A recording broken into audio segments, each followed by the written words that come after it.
Assalamualaikum warahmatullahi wabarakatuh. Halo teman-teman, kembali lagi di channel saya Romi Sudrajat. Kali ini saya nggak sendiri, saya ditemani oleh teman-teman saya. Ada Zahiro Aniko Asfia, ada Azharu Zainia, ada Siti Ainun Sufia. Di video kali ini kita akan menjelaskan tentang jenis-jenis huruf dan serta pemenggalannya, pemakaian huruf kapital, pemakaian huruf miring, dan juga partikul pun, lan, dan per. Nah, tonton terus video ini ya, semoga bisa membantu Anda dalam belajar, semoga bermanfaat. Semangat kuliah online. Oke, penjelasan pertama yaitu berkaitan dengan jenis-jenis huruf dan aturan pemenggalannya. Nah, sebelum ke jenis-jenis huruf, apa sih pengertian huruf? Huruf merupakan satuan terkecil berupa bentuk atau lambang dari suatu sistem tulisan. Huruf yang dipakai dalam bahasa Indonesia merupakan sistem 26 huruf dalam alfabet Latin modern. Ada juga sistem huruf yang berbeda, misalnya sistem 47 huruf dalam hiragana, bahasa Jepang. Masing-masing huruf memiliki suatu bunyi yang menjadi makna lambangnya. Nah, bunyi tersebut disebut fonem huruf. Di pedoman umum ejaan bahasa Indonesia, jenis-jenis huruf yang pertama yaitu huruf abjad. Abjad yang dipakai dalam ejaan bahasa Indonesia terdiri atas 26 huruf. Berikut yaitu adalah A, B, C, D, E, F, G, H, I, J, K, L, M, N, O, P, Q, R, S, T, U, V, W, X, Y, Z. Yang kedua ada huruf vokal.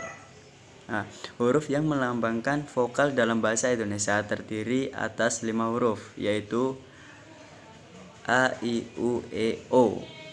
Yang ketiga ada huruf konsonan. Nah, huruf yang melambangkan konsonan dalam bahasa Indonesia terdiri dari 21 huruf, yaitu B, C, D, F, G, H, J, K, L, M, N, P, Q, R, S, T, V, W, X, Y, dan Z.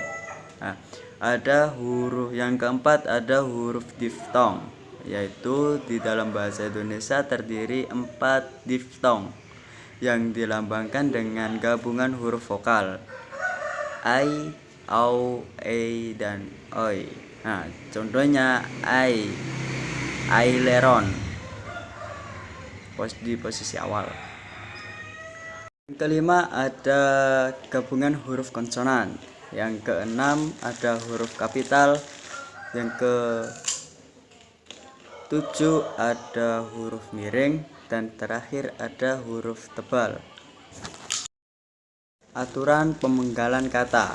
Pemenggalan kata pada kata dasar. Jika di tengah kata terdapat huruf vokal yang berurutan, pemenggalannya dilakukan di antara kedua huruf vokal itu. Contohnya, buah dipenggal bu, a. Main dipenggal menjadi main. Niat dipenggal menjadi niat.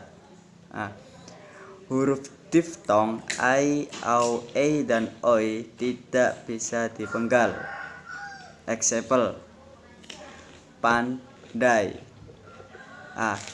Di belakang kan ada huruf diftong, nah itu tidak bisa dipenggal, jadi pemenggalannya pandai.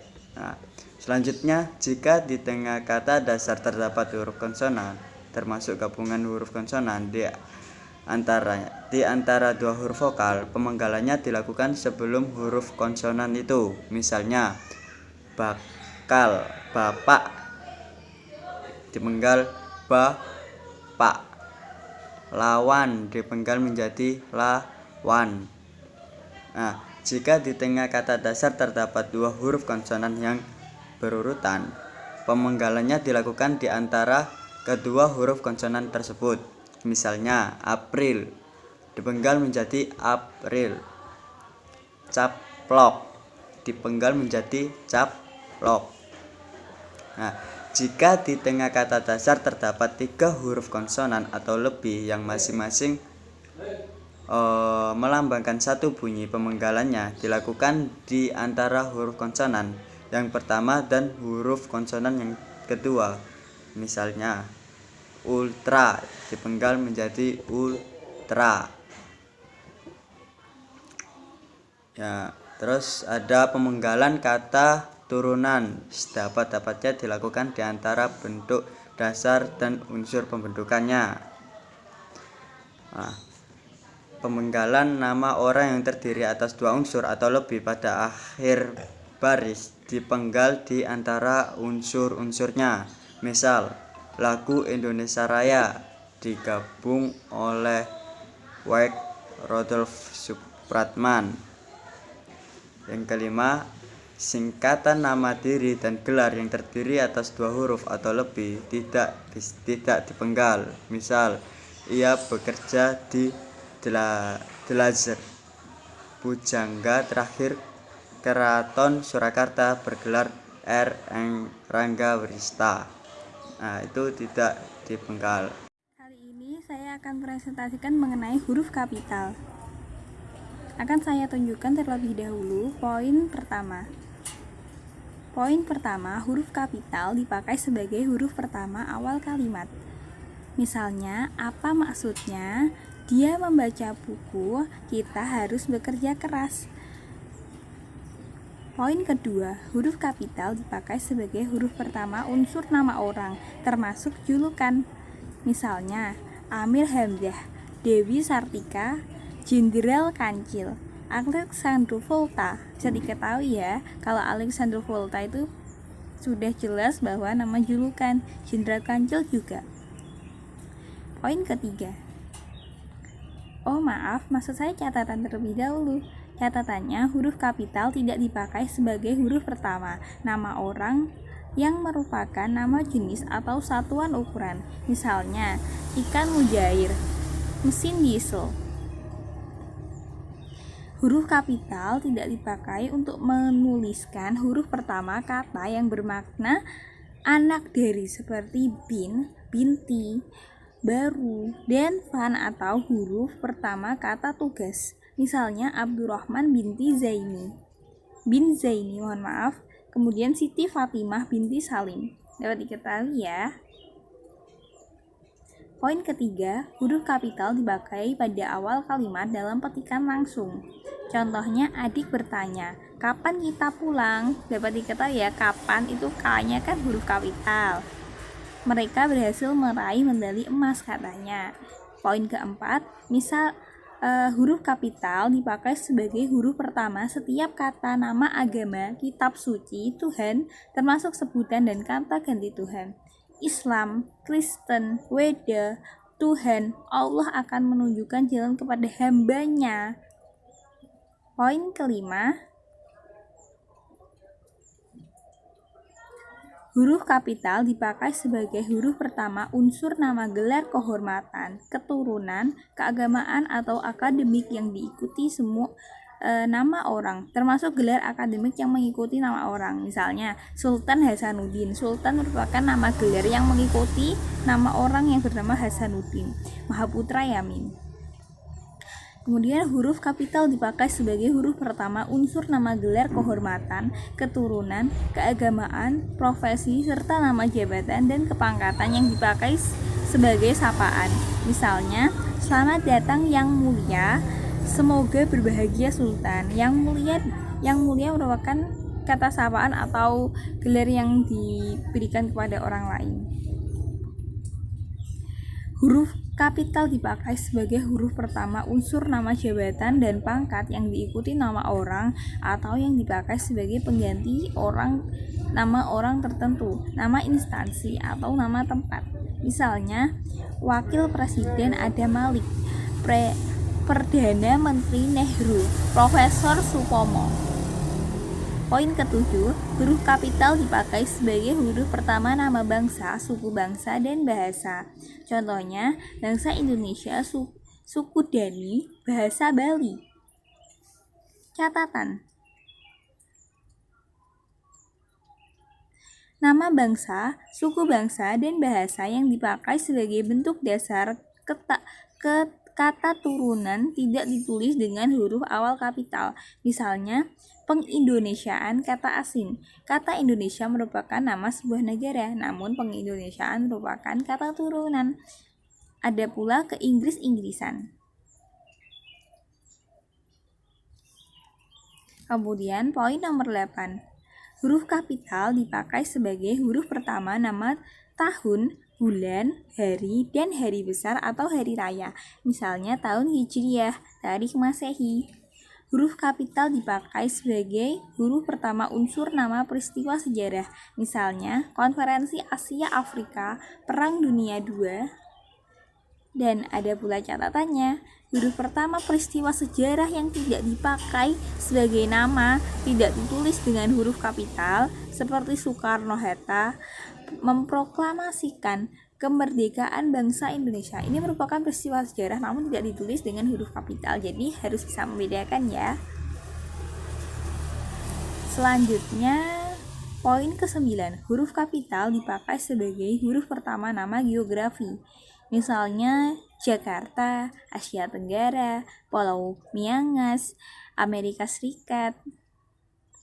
Catatannya, huruf pertama nama geografi yang bukan nama diri tidak ditulis dengan huruf kapital. Misalnya berlayar ke Teluk, mandi di sungai. Bisa dibedakan ya. Huruf pertama nama diri geografi yang dipakai sebagai nama jenis tidak ditulis dengan huruf kapital. Misalnya jeruk Bali, Citrus maximo, kacang Bogor. Jeruk Bali dan kacang Bogor, Bali dan Bogor merupakan nama daerah. Namun pada hal ini merupakan jenis suatu makanan. Kemudian lanjut ke poin 10. Huruf kapital dipakai sebagai huruf pertama semua kata, termasuk semua unsur bentuk ulang sempurna dalam nama negara, lembaga, badan, organisasi atau dokumen, kecuali kata tugas seperti di, ke, dari, dan, yang, dan untuk.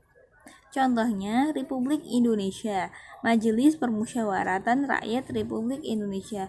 Huruf kapital dipakai sebagai huruf pertama setiap kata termasuk unsur kata ulang sempurna di dalam judul buku, karangan, artikel, dan makalah serta nama pada surat kabar, kecuali kata tugas seperti di, ke, dari, dan untuk yang tidak terletak pada posisi awal. Beda ya.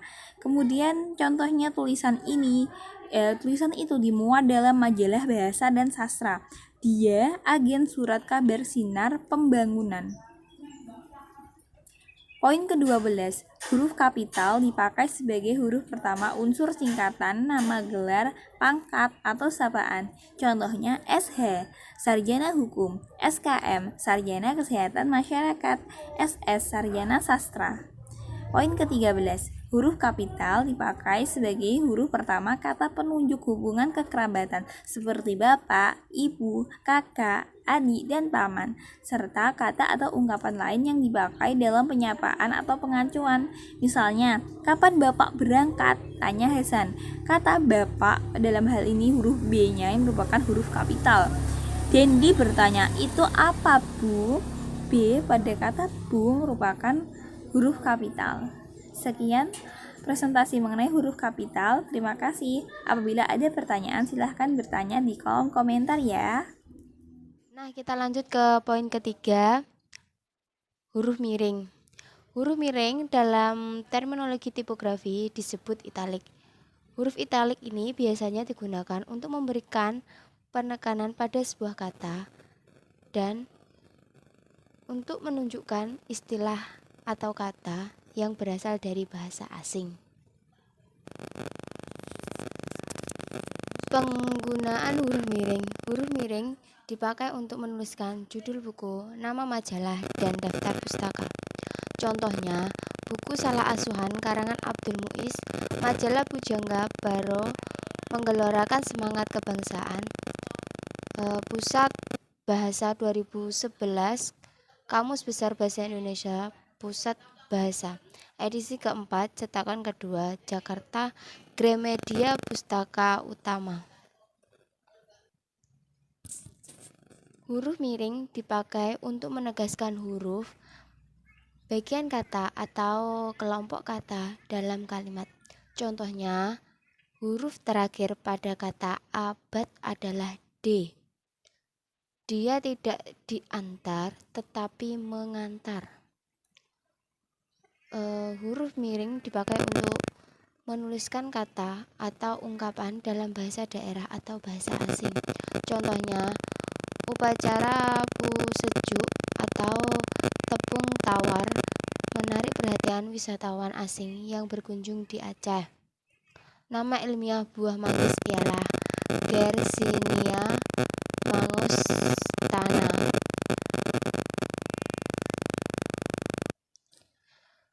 Weltan Saung bermakna pandangan dunia. Materi yang keempat adalah partikel. 1. Partikel la, ka, dan ta.